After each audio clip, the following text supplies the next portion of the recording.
There's no barrier that's insurmountable. Sometimes you need to be tough.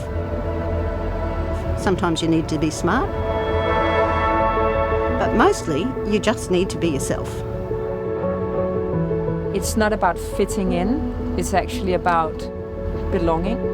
I see a lot of openness right now, but also that there are some barriers to break, and that it can be a bit tough on the people that are the first ones to step in.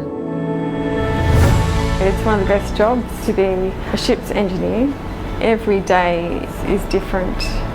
It's more of a representation of what our society is in Australia as well. It's a whole lot of cultures and half of them are female.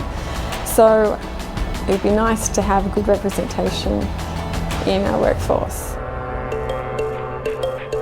When I started, maybe there weren't that many women around me. There was this question mark saying, what brings women to Maritime and why are you even here?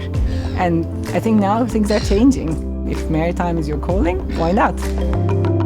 I've heard some things here and there, but I haven't had any negative experience. I've had a lot of support from everyone. Small boat, bigger boat, yeah, just work your way up, and there's always like a ladder to every career.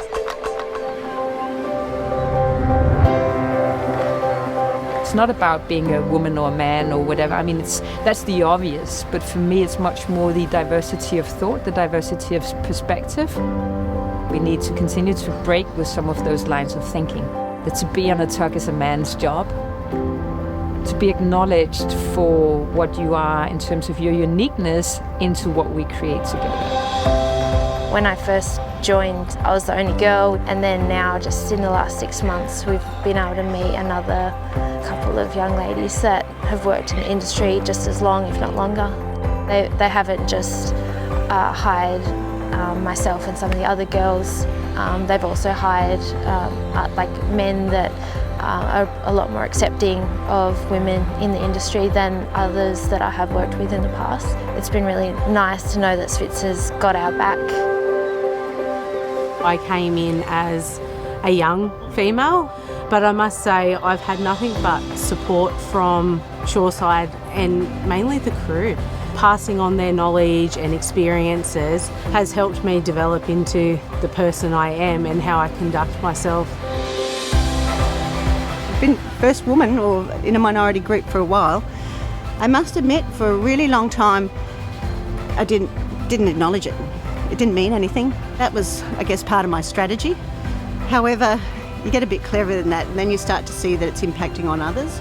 And so really, to be a better woman in Maritime, you have to acknowledge that there are barriers and try and help with strategies to remove those barriers and to inspire people beyond the barriers.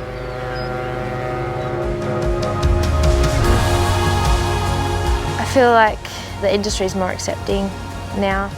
It does allow me to dream a bit bigger, that there are opportunities to move up.